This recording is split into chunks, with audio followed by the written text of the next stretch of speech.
नमस्कार, मैं डॉक्टर रजनीश कुमार आप सभी का एक बार फिर से हार्दिक स्वागत करता हूं। आज के वीडियो लेक्चर में हम बातचीत करेंगे हिंदी की प्रमुख आत्मकथाओं के ऊपर, जो कि डॉक्टर नगेंद्र संपादित हिंदी साहित्य का इतिहास पर आधारित है। प्रिय विद्यार्थियों, इस सीरीज के अंतर्गत हम लेक्चर नंबर 5 लेकर आप सभी के सामने हाजिर हैं। हम आत्मकथाओं पर चर्चा करें इसके पहले बताना चाहेंगे कि नगेंद्र की पुस्तक के सीरीज के आधार पर जितने भी वीडियो लेक्चर हमने प्रस्तुत किए हैं, आप सभी बहुत ही तन्मयता, आत्मीयता और एकाग्रता के साथ देख रहे हैं और कई ऐसे तथ्य थे जिनको लेकर आप सभी के कमेंट भी आए। खासतौर से हम जब जीवनी साहित्य पर बात किए तो आप सभी ने प्रेमचंद घर में का प्रकाशन 1944 बतलाया और प्रेमचंद कलम का सिपाही, इसको लेकर भी जो तथ्य नगेंद्र की पुस्तक में दिया गया था, खासतौर से प्रकाशन वर्ष, इसको लेकर आप सभी ने ध्यान आकर्षित कराया। क्योंकि हम मूल किताब को लेकर आप सभी से चर्चा कर रहे हैं, तो उसमें हमने कोई छेड़छाड़ करने की कोशिश बिल्कुल नहीं की और इससे ये भी पता चलता है कि बड़ी-बड़ी किताबों में भी छोटी-छोटी गलतियां हो जाती हैं। तो यहाँ पर सही तरीके से किताब पढ़ना भी हम सभी सीख रहे हैं, जान रहे हैं। तो चलते हैं, हम बात करते हैं हिंदी की प्रमुख आत्मकथाएं कौन कौन सी हैं।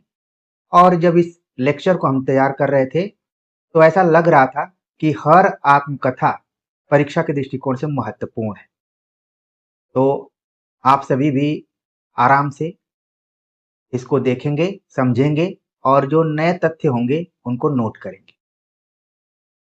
श्याम सुंदर दास की आत्मकथा मेरी आत्म कहानी, जिसका प्रकाशन सन 1941 में हुआ। इस आत्मकथा को जब आप पढ़ेंगे तो इसमें नागरिक प्रचारणी सभा से संबंधित बहुत सारी जानकारियों का उल्लेख किया गया है। क्यों किया गया है? क्योंकि नागरिक प्रचारणी सभा की स्थापना में 3 लोगों में श्याम सुंदर दास भी थे। तो कई बार जब कोई व्यक्ति अपनी आत्मकथा लिखता है तो उसमें जो भी उसके जीवन में चीजें घटित होती हैं, ईमानदारी से उसको प्रस्तुत करता है। तो श्याम सुंदर दास ने भी वही किया। इनकी आत्मकथा में आप देखेंगे इन्होंने लिखा मेरी आत्म कहानी। इस शब्द पर जोर देना है और ध्यान में रखना है कि ये श्याम सुंदर दास का है। हरिभाऊ उपाध्याय ने लिखा साधना के पथ पर, और ऐसा माना जाता है कि ये गांधीवादी विचारधारा से प्रभावित थे।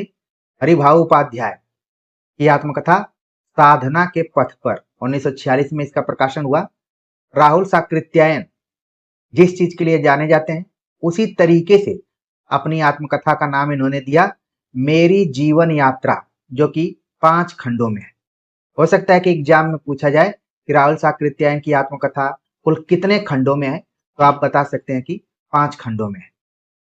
पहले 2 खंड उनके जीवन काल में क्रमशः 1946-1947 में प्रकाशित हुए।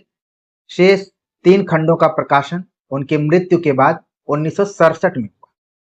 तो जब राहुल साकृत्यायन जिंदा थे तो 2 खंड आए और निधन के बाद 3 खंड। कुल मिलाकर मेरी जीवन यात्रा 5 खंडों में विभाजित आत्मकथा। अगली जो आत्मकथा है वियोगी हरि द्वारा लिखित मेरा जीवन प्रवाह, 1948 में इसका प्रकाशन हुआ।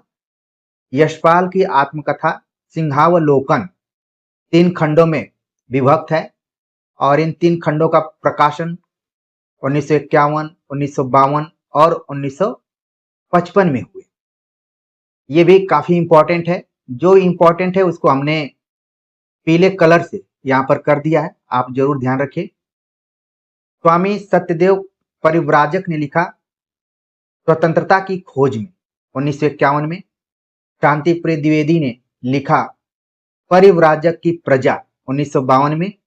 और ये जो आत्मकथा है संस्मरणात्मक शैली में लिखित है। ये भी इंपॉर्टेंट फैक्ट है, इसको जरूर ध्यान में रखिए। शांतिप्रिय द्विवेदी की आत्मकथा रही परिव्राजक की प्रजा, और इसके जस्ट ऊपर आप देख रहे हैं एक व्यक्ति के नाम में ही लगा हुआ है परिव्राजक। लेकिन ये जो आत्मकथा किसकी है? शांति प्रिय द्विवेदी की। संस्मरणात्मक शैली में लिखित आत्मकथा। देवेंद्र सत्यार्थी की आत्मकथा 2 भागों में है।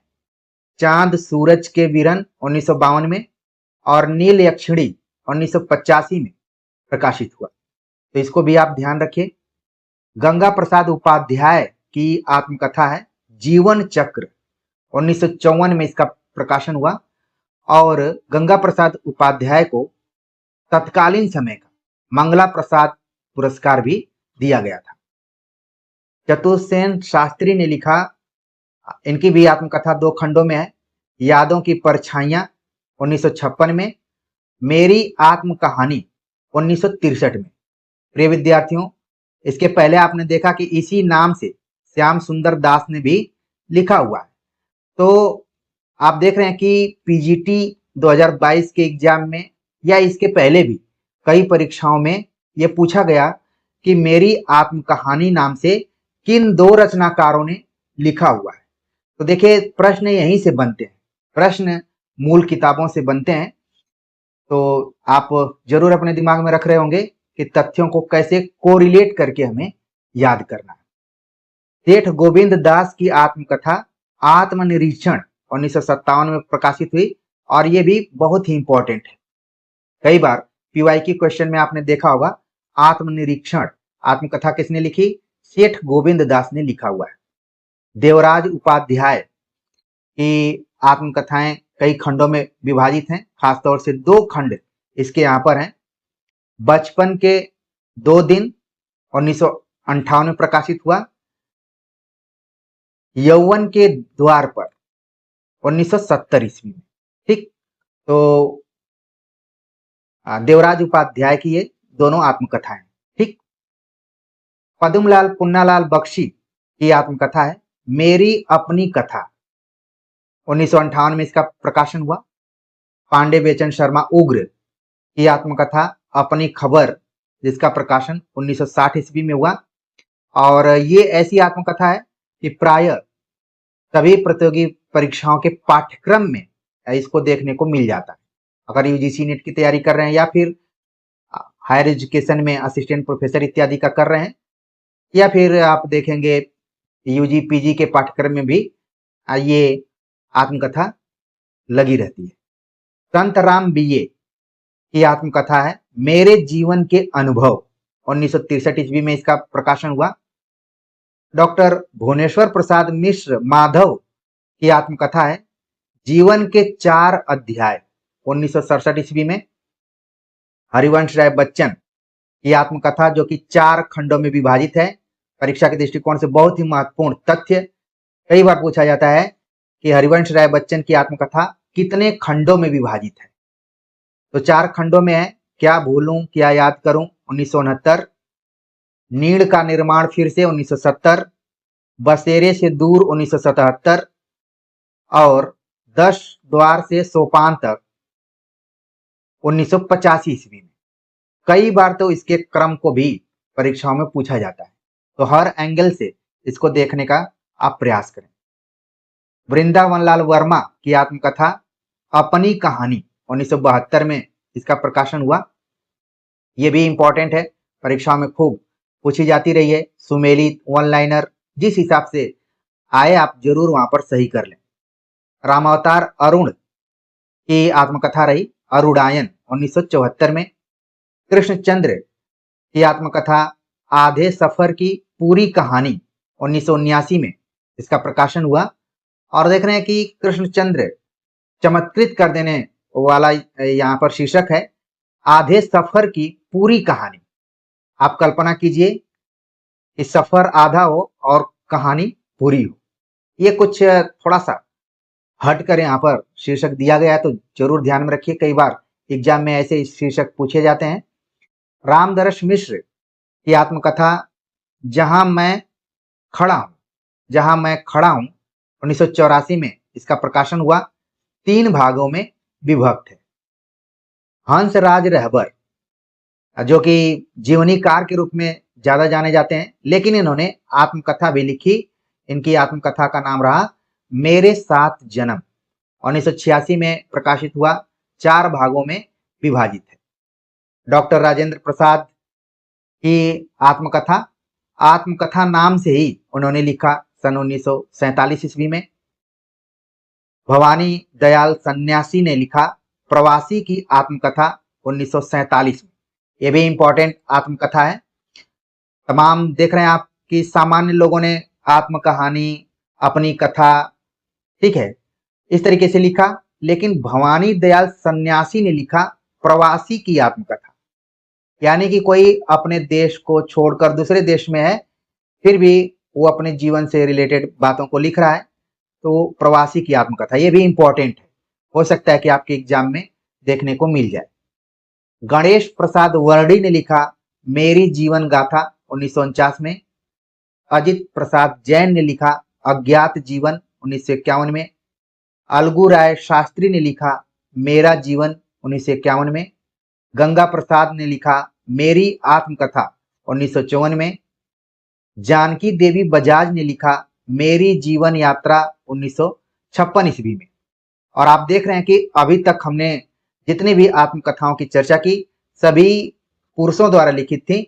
यहाँ पर जानकी देवी बजाज का जब नाम आ रहा है और इन्होंने लिखा मेरी जीवन यात्रा, और एक तरीके से पहली महिला हैं जिनकी आत्मकथा हिंदी में प्रकाशित हुई है। ये इंपॉर्टेंट फैक्ट है। सवाल पूछा जा सकता है कि हिंदी में पहली बार आत्मकथा लिखने वाली महिला कौन है, तो वो है जानकी देवी बजाज, जिनकी आत्मकथा का नाम है मेरी जीवन यात्रा। इसके अलावा आप देखेंगे नरदेव शास्त्री की आत्मकथा है आप बीती जग बीती 1957 में प्रकाशन हुआ। खास विशेषता ये रही कि दक्षिण भारतीय होने के बावजूद हिंदी में आत्मकथा लिखी है। कौन? नरदेव शास्त्री ने। ये साउथ इंडियन थे, फिर भी इन्होंने किस में लिखा? हिंदी में लिखा है। और आप देख रहे हैं कि ये शीर्षक जो लिया गया है आप बीती जग बीती, इसी तरीके से भारतेंदु हरिश्चंद्र की भी एक रचना है। आप सभी के लिए होमवर्क है कि वो कौन सी रचना है जो इससे मिलती जुलती रचना है। ठीक, पृथ्वी सिंह आजाद की आत्मकथा रही क्रांति पथ का पथिक 1964 में प्रकाशन हुआ। आबिद अली मजदूर से मिनिस्टर 1968 में, और इसकी जो भाषा रही हिंदुस्तानी शैली में इन्होंने लिखा, यानी कि हिंदी उर्दू मिश्रित भाषा का प्रयोग किया, मजदूर से मिनिस्टर। चतुर्भुज शर्मा ने लिखा विद्रोही की आत्मकथा 1970 में। सुखदेव राज की आत्मकथा रही जब ज्योति जगी 1971 में।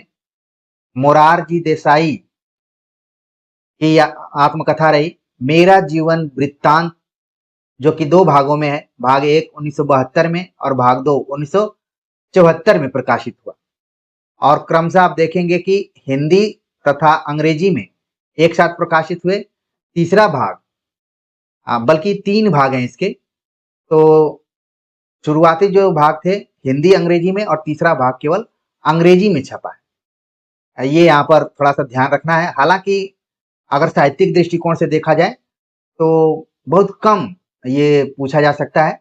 ठीक है, बलराज मधोक की आत्मकथा है जिंदगी का सफर 1986 में इसका प्रकाशन हुआ। 4 खंडों में विभक्त आत्मकथा है। मूलचंद अग्रवाल की आत्मकथा है एक पत्रकार की आत्मकथा। इंपॉर्टेंट है, थोड़ा सा हटकर इसका नाम है, जरूर ध्यान में रखिए। एक पत्रकार की आत्मकथा मूलचंद अग्रवाल द्वारा लिखित है। सन 1944 में इसका प्रकाशन हुआ। और जो मूलचंद अग्रवाल हैं पत्रकार थे, विश्वामित्र के संपादक थे, ये भी आपको ध्यान में रखना है। इंद्र विद्या वाचस्पति की आत्मकथा है पत्रकारिता के अनुभव 1960 में प्रकाशन हुआ। कालिदास कपूर ने लिखा मुर्दरिश की आत्मकथा 1953 ईस्वी में। प्रिंसिपल दीवान चंद की आत्मकथा रही मानसिक चित्रावली 1960 में इसका प्रकाशन हुआ। गणेश वासुदेव मावलंकर की आत्मकथा रही मेरा वकालती जीवन 1964 ईस्वी। और आप देख रहे हैं कि जो गणेश वासुदेव मावलंकर हैं ये प्रथम लोकसभा अध्यक्ष थे। अगर जीएस इत्यादि आप पढ़ेंगे तो वहां पर आपने जरूर पढ़ा होगा। उन्होंने अपनी आत्मकथा लिखी मेरा वकालती जीवन 1964 ईस्वी में। बलराज साहनी की आत्मकथा रही मेरी फिल्मी आत्मकथा 1974 में इसका प्रकाशन हुआ। विजया नरवड़े ने लिखा सैनिक परिवेश और मैं 1972 में इसका प्रकाशन हुआ। विश्वनाथ लाहिड़ी की आत्मकथा का नाम है एक पुलिस अधिकारी की आत्मकथा 1984 में इसका प्रकाशन हुआ। कमलापति त्रिपाठी की आत्मकथा स्वतंत्रता आंदोलन और उसके बाद 1988 में इसका प्रकाशन हुआ। विश्वनाथ लाहिड़ी का एक बार फिर से यहाँ पर रिपीट हो गया है, तो यानी कि आप अपने दिमाग में जरूर लाइए, एक पुलिस अधिकारी की आत्मकथा। ब्रजमोहन व्यास की आत्मकथा मेरा कच्चा चिट्ठा 1995 में प्रकाशित हुआ। रामविलास शर्मा की आत्मकथा रही अपनी धरती अपने लोग, इसका पहला खंड 1996 में प्रकाशित हुआ। यशपाल जैन की आत्मकथा रही मेरी जीवन धारा 1987 में प्रकाशन हुआ। डॉक्टर नगेंद्र, जिनकी पुस्तक का हमने सहारा लिया हुआ है, इन्होंने भी अपनी आत्मकथा लिखी अर्ध कथा 1988 में इसका प्रकाशन हुआ और परीक्षाओं के दृष्टिकोण से बहुत ही महत्वपूर्ण और हर बार एग्जाम में ये वन लाइनर में, सुमेलित में, कहीं भी ये तथ्य आ जाता है। और इसी से मिलता जुलता आपने पढ़ा होगा अर्ध कथानक, ठीक है, जिसका प्रकाशन 1641 में है, जो कि पद्य में है और इसके लेखक का नाम आपके दिमाग में आ गया होगा, मुझे बताने की जरूरत बिल्कुल नहीं। हरीश्वरनाथ रेणु की आत्मकथा है आत्म परिचय 1988 में प्रकाशन हुआ और इस आत्मकथा के जो संपादक रहे भारत यायावर, ठीक। उपेंद्र नाथ अश्क की आत्मकथा है चेहरे अनेक 1988 में इसका प्रकाशन हुआ और ये 5वां खंड है। कन्हैयालाल मिश्र प्रभाकर की आत्मकथा तपती पगडंडियों पर पद यात्रा 1989 में इसका प्रकाशन हुआ। राकेश गुप्त की आत्मकथा रही देखे 70 शरद वसंत 1989 में इसका प्रकाशन हुआ। रामदर्श मिश्र की आत्मकथा रही समय सहचर 1990 ईस्वी में। आप देख रहे हैं कि रामदर्श मिश्र का एक और आपने पढ़ा जहां मैं खड़ा हूं, वो भी, और यहां पर भी आपने देखा समय सहचर 1990 में, इंपॉर्टेंट है, परीक्षाओं में खूब पूछा जाता है। गोपाल प्रसाद व्यास की आत्मकथा रही कहो व्यास कैसी कही 1995 में प्रकाशन हुआ। रामविलास शर्मा की आत्मकथा अपनी धरती अपने लोग 1996 में इसका प्रकाशन हुआ। भगवती चरण वर्मा की आत्मकथा 2 खंडों में यहाँ पर है कही न जाए का कहिए। स्मृति शेष देवेश का दस्तावेज 2004 में प्रकाशन हुआ। खासतौर से जो ऊपर की आत्मकथा है भगवती चरण वर्मा की कही न जाए का कहिए, बहुत ही इंपॉर्टेंट है, कई बार एग्जाम में पूछा जा चुका है। नरेश मेहता की आत्मकथा है हम अनिकेतन 1995 में प्रकाशन हुआ। कमलेश्वर की आत्मकथा भी काफी इंपॉर्टेंट है और देखेंगे कि 3 खंडों में विभक्त है। जो मैंने जिया, यादों के चिराग, इन दोनों का प्रकाशन 1997 में और जलती हुई नदी 1999 में। काफी इंपॉर्टेंट ये फैक्ट है, कई बार इसके क्रम को पूछा जाता है, कई बार पूछा जाता है कि कौन सी आत्मकथा या जो शीर्षक है वो कमलेश्वर का नहीं है, ठीक है। तो क्योंकि 3 है तो ऑप्शन बनने के लिए काफी यहाँ पर्याप्त मैटर है, तो बनाया जा सकता है। वीरेंद्र सक्सेना की आत्मकथा है क्रम और व्युत्क्रम 1998 में इसका प्रकाशन हुआ और इसके शीर्षक को भी आप देख रहे हैं कि थोड़ा सा चमत्कृत कर देने वाला शीर्षक है क्रम व्युत्क्रम। जो जीवन में उतार चढ़ाव है एक तरीके से उसी को यहाँ पर वीरेंद्र सक्सेना ने एक शीर्षक दिया हुआ है। 1998 में इसका प्रकाशन हुआ क्रम और व्युत्क्रम का। राजेंद्र यादव की आत्मकथा रही मुड़ मुड़ के देखता हूं 2001 में प्रकाशन हुआ। अखिलेश की आत्मकथा रही और वह जो यथार्थ था 2001 में प्रकाशन हुआ। भीष्म साहनी की आत्मकथा आज के अतीत 2003 में इसका प्रकाशन हुआ और आप देखेंगे कि 2 भाइयों की आत्मकथा आपने यहाँ पर देख ली, चाहे वो भीष्म साहनी हो चाहे बलराज साहनी हो। एक ने फिल्म को केंद्र में रखा और एक ने लिखा आज के अतीत। स्वदेश दीपक की आत्मकथा रही मैंने मांडू नहीं देखा। 2003 में ये आत्मकथा प्रकाशित हुई। और आप देखेंगे अगर एमपी, पीएससी, असिस्टेंट प्रोफेसर इत्यादि की तैयारी आप कर रहे होंगे तो सिलेबस में भी लगा हुआ है। विष्णु प्रभाकर की आत्मकथा 3 खंडों में प्रकाशित हुई, पंखहीन, मुक्त गगन में और पंछी उड़ गया।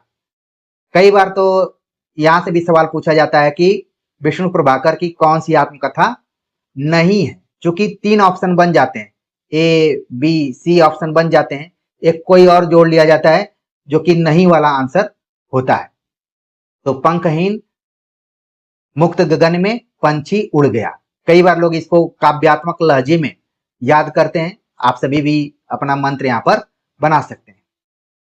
रमानाथ अवस्थी की आत्मकथा रही वन फूल, 2005 में प्रकाशन हुआ। गुरदयाल सिंह पंजाबी लेखक, जिनकी आत्मकथा रही क्या जानू मैं कौन। गुरदयाल सिंह का एक उपन्यास हम एमफिल के समय में पढ़े हुए थे, मढ़ी का दीवा। आप लोगों ने भी कहीं न कहीं इसका नाम सुना होगा। बलराम की आत्मकथा रही पीर पर्वत, हो गई है पीर पर्वत सी पिघलनी चाहिए। ये पंक्ति दुष्यंत कुमार की है, लेकिन बलराम ने लिखा पीर पर्वत। यानी कि जब हम आत्मकथा लिखते हैं तो शुरुआती दौर में अगर छायावाद आप पढ़ेंगे तो उसमें भी प्रसाद, निराला की जो भी कुछ रचनाएं हैं, ऐसा लगता है कि उनकी आत्मकथा के ही अंश है। इसीलिए तो निराला ने कहा कि दुख ही जीवन की कथा रही। तो कविताओं में ही कई बार कवियों की कविताएं ही उनकी आत्मकथा के रूप में प्रस्तुत होती हैं। और एक बार तो चूंकि मैं अज्ञेय स्पेशलिस्ट हूं, तो अज्ञेय से किसी ने कहा कि आपने सब कुछ लिखा लेकिन आत्मकथा नहीं लिखा। तो उन्होंने मुस्कुराते हुए आंसर दिया कि जो मेरी रचनाएं हैं वही मेरी आत्मकथा है, क्या बचा है कि मैं उसको अलग से लिखूं। ठीक है, आपने आगे की शेखर एक जीवनी पढ़ा ही होगा। कई बार लोग बोलते हैं कि उनकी आत्मकथा टाइप का ही है, लेकिन वो तो उपन्यास है, आप अच्छे से जानते हैं। तो प्रिय विद्यार्थियों, यहाँ पर आपने जो भी महत्वपूर्ण आत्मकथाएं थी उनको देखें। इसके बाद हम देखेंगे कि दलित लेखकों की आत्मकथाएं।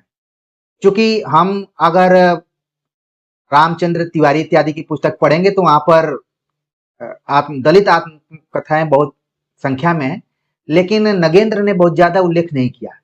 अपने अपने पिंजरे, मोहनदास नैमिषराय ने लिखा इसको। जूठन 1997 में ओम प्रकाश वाल्मीकि ने लिखा, और इसकी भूमिका लिखा है राजेंद्र यादव ने। ये भी आप जरूर ध्यान दीजिए, क्योंकि जब मैं खुद एमए के अपने विद्यार्थियों को पढ़ाता हूं तो सिलेबस में जूठन लगा हुआ है। तो सबसे पहले हम शुरू करते हैं भूमिका से ही। राजेंद्र यादव ने किस तरीके से इसकी भूमिका लिखी हुई है आप सभी को भी पढ़ना चाहिए, क्योंकि ये सब आपके यूजीसी नेट के सिलेबस में भी है, थोड़ा सा पढ़ लीजिए। तिरस्कृत सूरजपाल चौहान द्वारा लिखित है।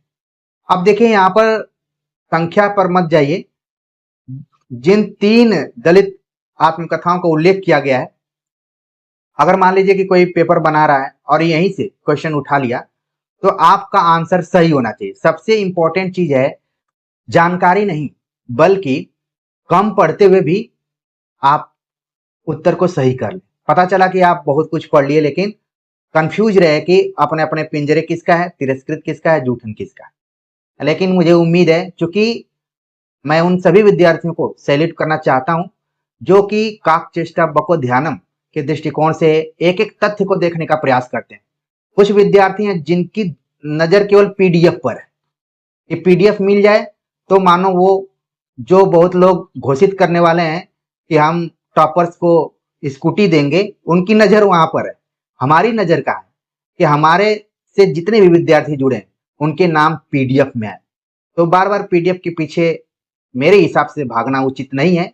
आप कदम से कदम मिलाकर चलेंगे तो हो सकता है कि आप वो एग्जाम में ज्यादा बेहतर कर पाए, क्योंकि यहाँ पर हम केवल पीडीएफ नहीं पढ़ाते हैं। आपको रट्टू तोता बनाने की बिल्कुल कोशिश नहीं होती है, कुछ कुछ समझाने का भी प्रयास होता है। उम्मीद है कि हमारी बातों को अच्छे से आप समझ पा रहे होंगे। तो ये तो दलित आत्मकथाएं बहुत कम मात्रा में रही।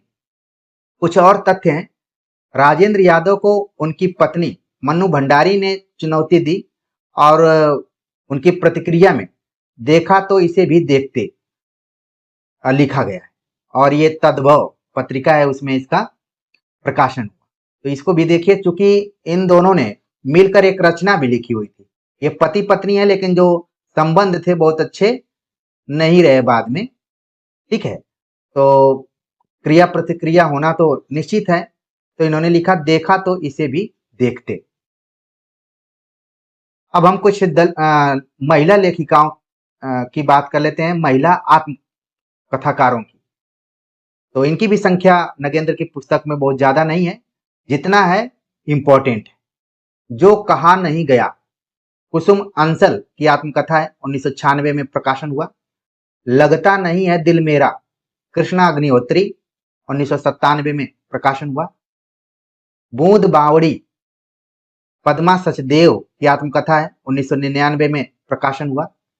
कस्तूरी कुंडल बसे, मैत्रेयी पुष्पा द्वारा लिखित है, सन 2002 में प्रकाशन हुआ।